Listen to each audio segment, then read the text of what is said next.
国史上死相最凄惨的10位帝王，他们出生即是巅峰，结局却一个比一个没眼看。他们当中呢，活活饿死算是幸运，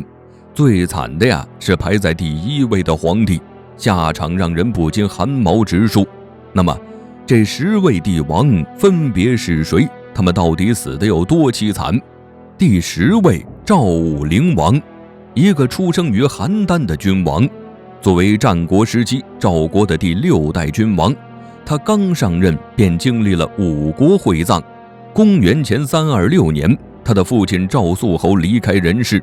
楚、秦、燕、齐、魏各派精锐部队前往赵国悼念。赵肃侯在生前称霸4方，同楚、秦、燕、齐、魏年年征战。在魏惠王上位期间，赵肃侯听从苏秦的建议，发动了合纵攻势，使得魏国100年基业遭到严重打击。在赵肃侯死后，魏惠王知道赵武灵王尚且年幼，是灭掉赵国最好的机会，于是呢，联合其他4国以会葬名义派出精兵瓜分赵国。此时的赵武灵王15岁，他知道父亲的葬礼肯定是凶险万分，赵国有可能会被5国联军消灭。他在重臣肥义的帮助下，决定抱着鱼死网破的态度，摆开决战的架势，迎接这些居心叵测的人。在4国来临之前，赵武灵王让赵国边境军队做好备战的姿态，同时联合了韩国和宋国对抗其他国家，还重录越王吴江，让其攻打楚国，重录楼烦王派兵攻打燕国和中山。为什么要让楼烦王打中山呢？中山虽然不是一流国家，但经常受齐国指使，从背后偷袭赵国邯郸，对赵国的威胁很大。只有让中山分身乏术，他才不会让赵国露出獠牙。如此一来，5国中的楚国和燕国没了瓜分赵国的野心，魏国和秦国、齐国联合兵力对抗赵、韩、宋就没有多大优势了。等5国会葬开始，赵武灵王命令会战的5国军队不能踏入赵国边境，只允许赵国使者带着各国君王的吊唁之物入境。5国使臣怀着忐忑的心情前往赵国国都邯郸，看到重兵把守的各个地方，彻底歇了侵占赵国的念头，对赵肃侯悼念后，立马匆匆离开。自此，由魏惠王为首主导的阴谋也就被赵武灵王化解了。赵武灵王在位期间，他还推行胡服骑射，使得赵国军力不断增强，成为战国中后期最强的国家，甚至可以同秦国相互抗衡。后来吞并中山国后，赵国在赵武灵王的带领下打败了灵狐、楼烦2族，让国土增加了云中、雁门、代郡3郡，还修筑了赵长城。然而他前期有多成功，后期就有多可悲，这跟他立的继承人有关。赵武灵王的第1任妻子是韩王的女儿，他为其生下公子章。公子章本可以继承太子之位，但是韩夫人过早离世，赵武灵王身边出现了吴娃，他将其纳为新夫人，尤为宠爱。后来吴娃为他生下了儿子，赵武灵王改立他的儿子赵王和为太子，随后在壮年将王位交给了赵王和，他当起了主父。虽说是主父，但他同赵王和是一起管理国家的。原本赵武灵王做这番决策是为了避免自己发生遇刺，或者其他原因导致去世，无人管理国家。其次呢，也是让自己抽出精力，一心处理对外的军事。然而他的这个举动却严重违背了政权构建的基本规律，最终导致赵国陷入内乱。公子章对赵武灵王的决策有不满之心，在小人田不礼的怂恿之下，两人决定合谋赵国的江山。赵惠王4年，公子章朝见赵武灵王，他看到长子公子章要向幼小的弟弟称臣，心中生出了愧疚之心，决定呢让公子章在代建立国家称王。这件事情还没有开始实施，公子章和田不礼发生叛乱，他们以赵武灵王的名义召见了惠王，怎料大臣肥义会先进入宫中，他们立刻杀死对方，随后同保护惠王高信对战。早就对公子章和田不礼计划有所知晓的公子成、李队立马带着军队前去迎接，成功镇压公子章一伙儿。公子章战败后逃亡到了赵武灵王居住的寝宫，公子成、李队包围行宫，最终顺利杀死了公子章。公子章死后，公子成和李队冷静下来，发现带兵冲入赵武灵王的寝宫是灭族之罪。他们思索半天，下了这样的命令：只要是行宫后出来的人，全部都要被杀头。行宫工人得知后，全部利索地跑了出来。赵武灵王也跑出来了，但是他却被士兵拦着，不让出去。后来在行宫被困足足3个月的他，饥饿难忍的情况下，只能捉幼雀充饥，最终活活饿死在行宫。也正因为这一次的内乱，年幼的赵惠王无法治理国家的情况下，让公子成顺利拿下来赵国大权。虽说赵国自此安定了下来，但也因为这次内乱使国力严重下降。第9位是齐闵王，他是齐宣王的儿子，战国时期齐国的第6位国君。在他继位后，倚仗着齐国目前所具有的强大实力，想要将天下收入囊中。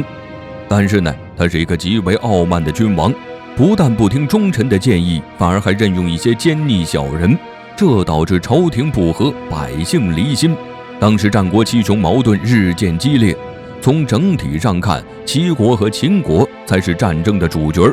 其他国家主要围绕着这2国来参与战斗。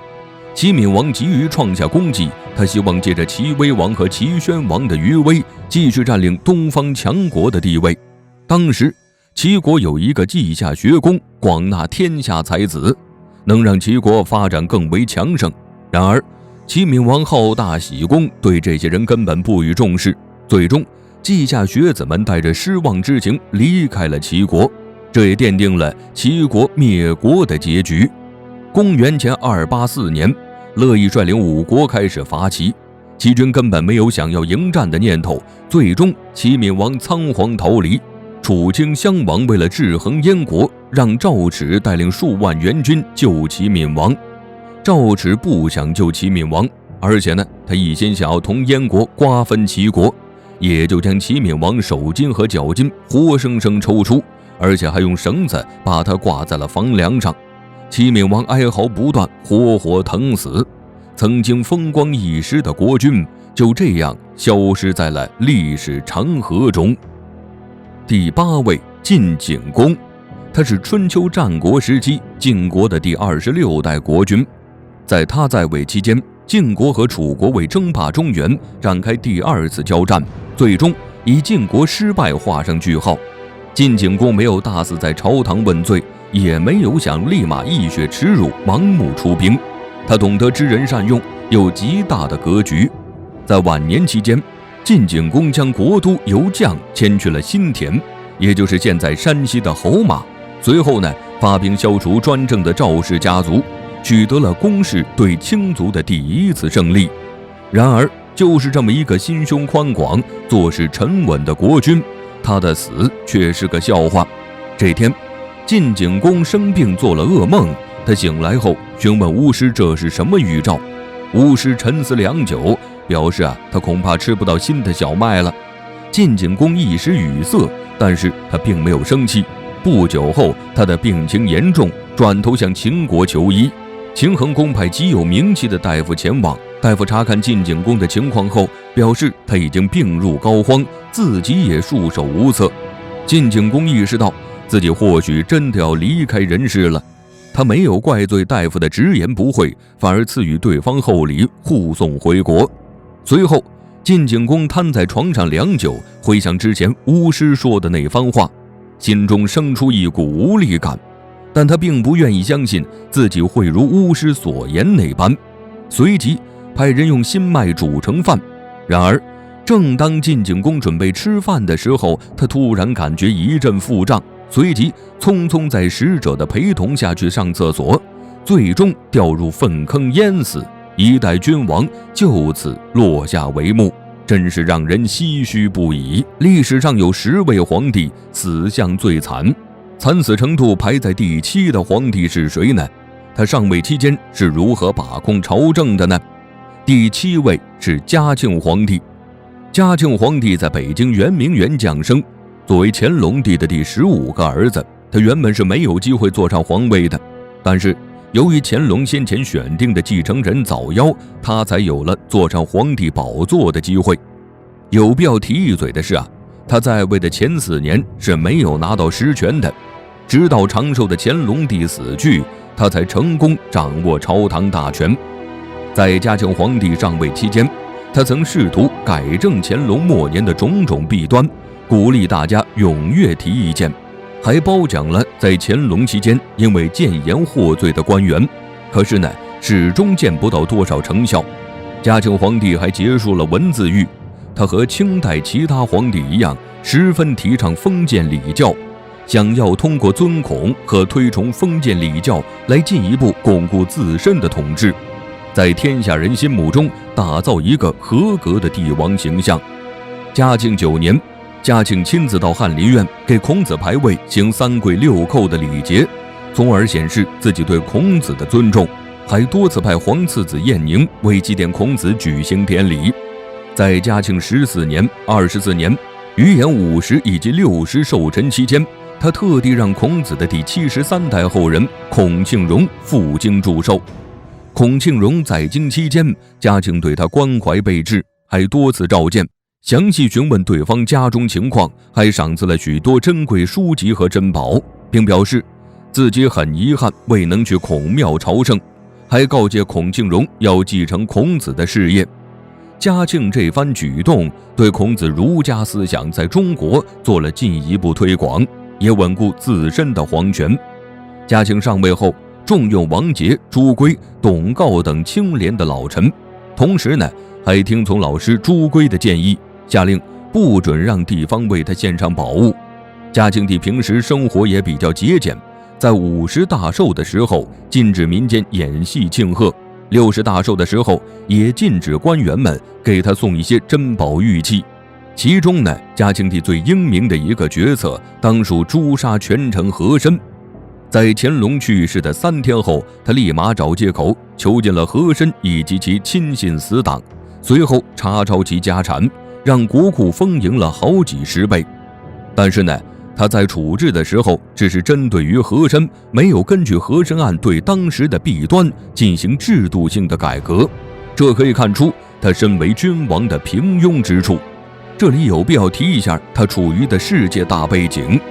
他在对内处理朝堂政务的时候，正值世界工业革命兴起，也是清朝由盛转衰的时期。在此期间，清朝发生白莲教起义、天理教起义、八旗生计、河道漕运等问题，鸦片也流入中国，为日后的灭亡埋下了隐患。那么嘉庆帝是怎么死的呢？在正史当中是这样记载的：嘉庆帝属于中暑暴毙而亡。但是不少人认为这是皇家为了嘉庆的体面而找的借口，实际上嘉庆帝是被雷劈死的。这是怎么一回事呢？嘉庆帝有打猎的习惯，已有60岁高龄的他在夏天前往承德山庄避暑，休息2天后便带着群臣展开狩猎。然而他们的收获却非常少，一大群人浩浩荡荡，连麋鹿山羊都没有打到，只捉到几只小兔子。嘉庆帝觉得非常扫兴，于是决定提前结束狩猎回去。也正是这个决定要了他的命。在他回去的途中，天空突然变了脸，一时间狂风大作，惊雷炸响。就在众人惶恐中，一道闪电从天空横空而下，劈到了嘉庆帝的身上。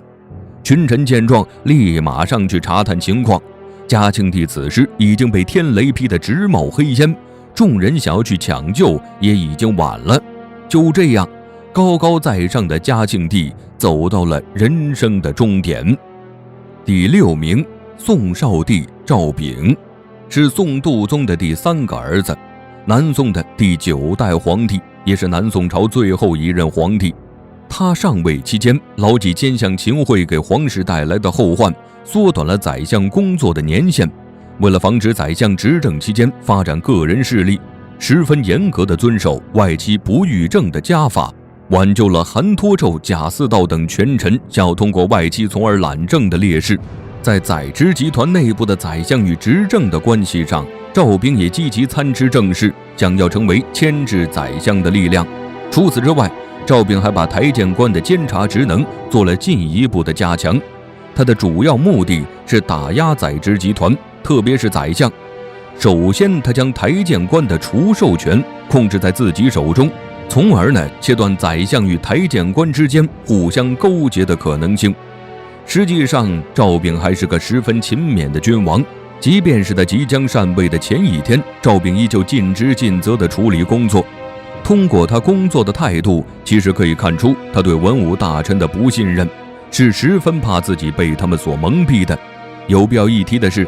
他打着高宗的旗号为岳飞平反，还颁发正式文告，宣布追复岳飞少保、武圣定国军节度使、开国公等。那么他是怎么死的呢？时间来到公元前1273年，宋军与元军在崖山展开决战，宋军几乎全军覆没，元军包围崖山后，左丞相陆秀夫怕北宋亡国时的靖康之耻重演，于是背着赵炳跳海。南宋在崖山的10万军民也接连跳海殉国，宋王朝自此画上了句号，消失在历史中。在赵炳投海殉国后，他的遗骸浮出了海面，顺着河流一直飘到了赤湾。赤湾海边有一间天后庙，有一天庙主在海州进行巡视，发现了他的遗骸，随后将其葬在天后庙西边的小南山下。这位在位313天的帝王，就这样在8岁的年纪被永远埋在了地下。第5位，唐太宗李世民。李世民是在武馆别院出生的，作为唐高宗李渊的二儿子，唐朝的第2位皇帝，唐太宗李世民的一生堪称传奇。他原本是没有机会坐上皇位的，只能当个王爷过闲散生活。奈何他的太子哥哥李建成有极强的忌惮之心，总是跑到唐高宗身边给他穿小鞋。李世民看着跟随自己的手下一个接一个被贬到其他偏远地区，自己又被处处为难，他忍无可忍，最终选择发动了玄武门之变，从而坐上了太子之位，顺利从唐高宗的手中继承了皇位。李世民在位期间，作风上极为节约，非常推崇百姓发展手工业、养殖业等。他以文治理国家，大力任用贤良。就算是哥哥李建成手下做事的魏征，也被他毫无猜忌之心进行任用。当初李世民听说魏征经常劝谏李建成把自己安排到别的地方去，后来他当着魏征的面询问他为何要离间自己和哥哥的兄弟之情。魏征直言不讳地回答，太子李建成要是按他的做，就不会有玄武门之变了。李世民见他说话直爽，没有丝毫隐瞒，直接赦免魏征，还让他当詹台主簿。后来李世民坐上帝位，他提拔魏征为尚书左丞，多次在就寝时还召见魏征，询问自己有哪些没做对的地方。魏征将李世民做错的一一说出来，李世民欣然接纳，可见其格局之大。李世民还十分重视吏治方面的管理，他曾派李靖等13名处置大使代表自己巡视全国各地，考察各个地方官员的风评情况，还亲自选派都督、刺史等地方官，将其功过写在宫中的屏风之上，作为官员升迁或者是降职奖惩的依据。同时他还规定5品以上的京官轮流直属中书省，以便随时可以商讨天下大事。在军事方面，李世民多次对外用兵，他先后平定突厥、薛延陀、回纥、高昌、燕齐、龟兹、吐谷浑等，让唐朝威名远播，五湖四海皆心甘情愿匍匐在唐朝脚下。终于在李世民以及文武百官23年的努力下，唐朝稳定向前发展，为大唐走向盛世奠定扎实的基础，史称贞观之治。然而，就是这样一位勤政爱民的君王，在晚年期间却变得越发昏庸。为了追求长生不老，他每天都服用一定数量的丹药。众所周知，所谓的丹药含有重金属等有毒成分，可当时的人并不知道，身居高位的李世民也不了解，只当丹药呢是能让他延年益寿的补品。终于在日复一日的服用下，他的小腹在不断膨胀，如同怀孕一般。其实他的肚子里是长了一个恶性的肿瘤，导致李世民最终活活疼死。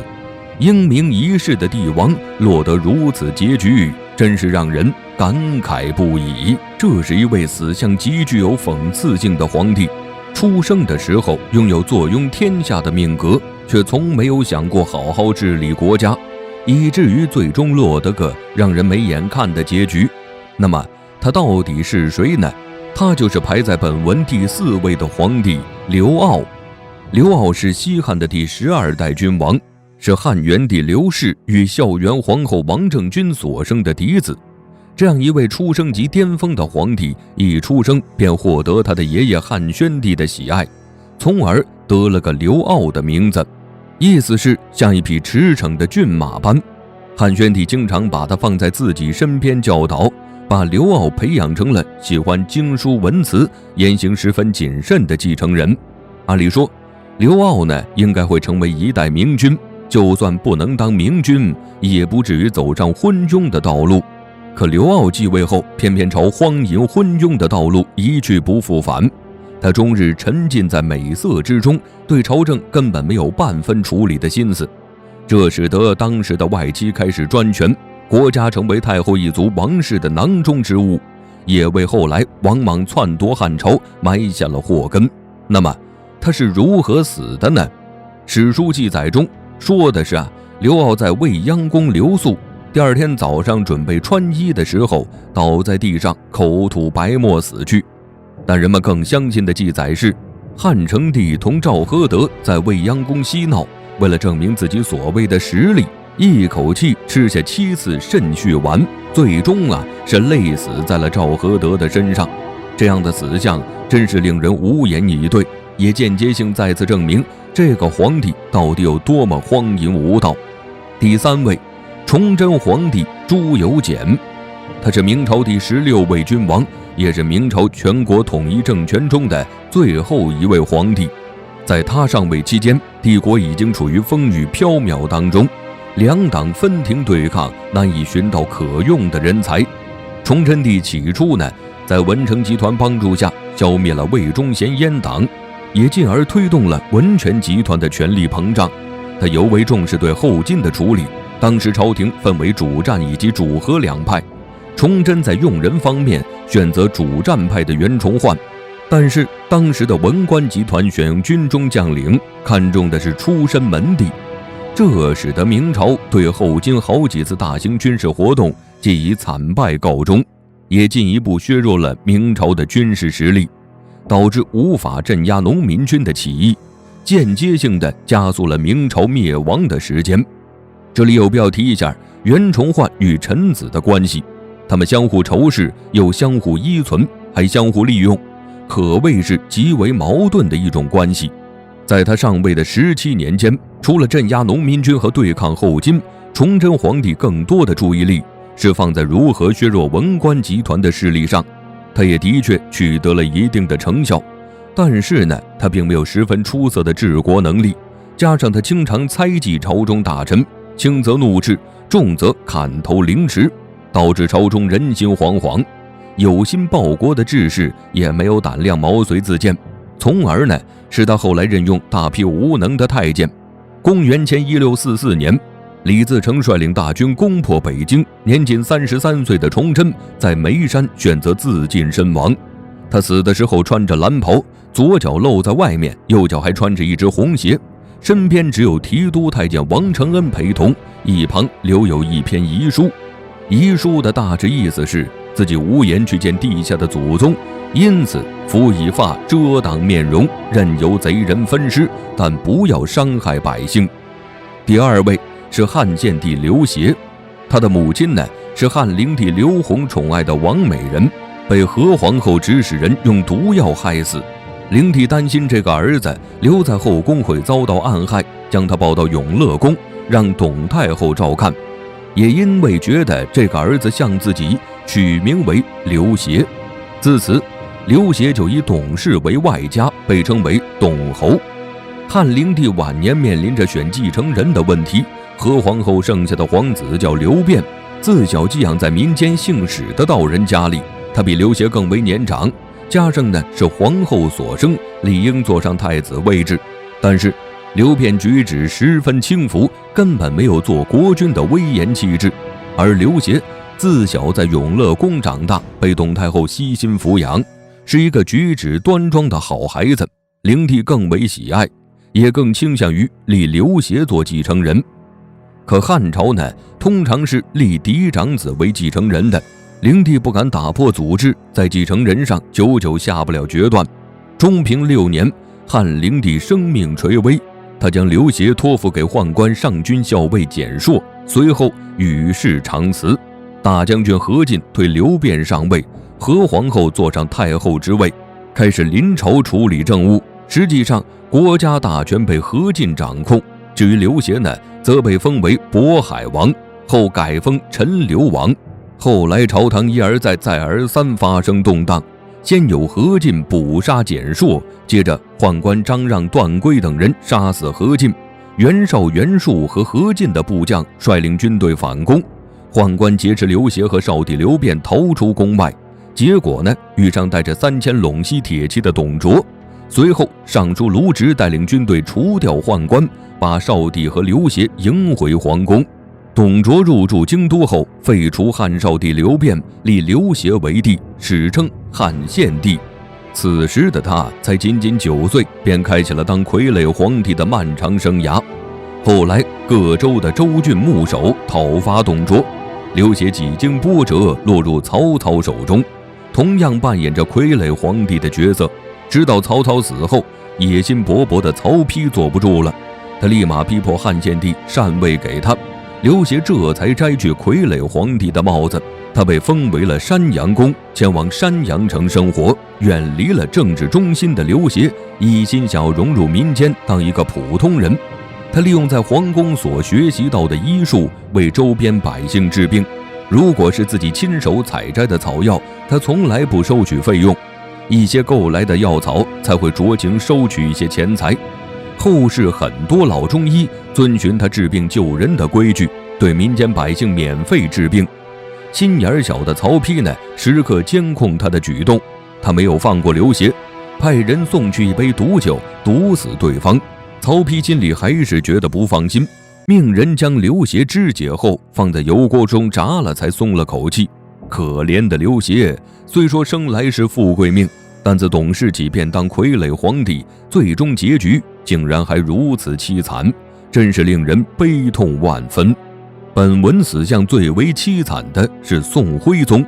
他上位期间启用新法，颇有明君的样子，奈何禁不住蔡京等大臣的怂恿，让宋朝的发展开始走下坡路。后来金军兵临城下，他听从李纲的建议，立马把皇位传给太子赵恒，也就是后来的宋钦宗。就这样，在位25年的宋徽宗当起了太上皇。等金军攻破汴京，金帝将宋徽宗以及钦宗赵恒贬为庶人，带着他们以及宋朝的嫔妃宗室、百官珍宝文物、皇家藏书等，通通送往北方。